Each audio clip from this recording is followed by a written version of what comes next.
Hello everybody, this is the gun and this goes in here, and inside this we give the alloy paste. These are the different alloy paste for different usages, and the alloy paste, this is the refill pack.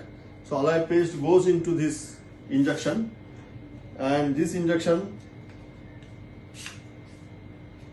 is then fitted here,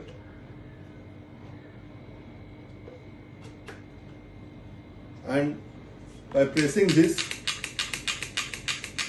the paste is delivered to the joint. This is the easy technique for manufacturing components or brace the components using the different types of alloy paste manufactured by Mathura Metalworks Private Limited.